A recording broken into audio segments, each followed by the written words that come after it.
Budget cinema. బాగుందండి, చాలా బాగుంది. నాకు సూపర్ గా నచ్చింది అన్నది. లాస్ట్ సినిమా కంటే ఈ సినిమా చాలా ఎనర్జిక్ గా ఉంది. అసలు సూపర్ గా ఉంది సినిమా, చాలా బాగుంది.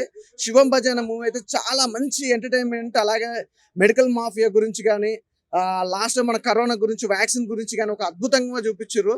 సూపర్ గా ఉంది. వ్యాక్సిన్ అశ్విన్ బాబు డిఫరెంట్ కాన్సెప్ట్ అందరికి కనెక్ట్ అవుతుందా మాత్రం? అంటే ప్రతి సినిమా కూడా తన డిఫరెంట్ కాన్సెప్ట్ దానికి మించి ఉందన్నమాట. అందులో ఇవాళ అన్నది బర్త్డే అన్న, హ్యాపీ బర్త్డే అన్న సినిమా అయితే అద్దెర కొట్టేసావు. నిజంగా మెడికల్ మాఫియా గురించి ఒక different story, different kind of లా తీసుకెళ్ళావు.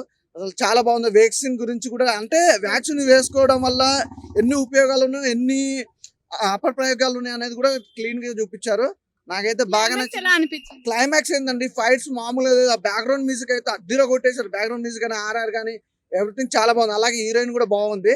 అన్న అశ్విన్ అన్న దొంగే మొత్తం కాదు, మామూలుగా కాదు. నిజంగా అశ్విన్ అన్న అన్ని సినిమాలలో సీరియస్నెస్ కానీ ఒక డిఫరెంట్ కైండ్ ఆఫ్ ఉంటుంది, కానీ ఇందులో అన్న దొంగే అన్ని ఏమంటే హీరోయిన్ తోటి మంచిగా బాగుంది. అసలు కాన్సెప్ట్ కూడా, అంటే అన్న ఫ్లట్టింగ్ చేస్తుడు హీరోయిన్, అదైతే బాగా నచ్చింది.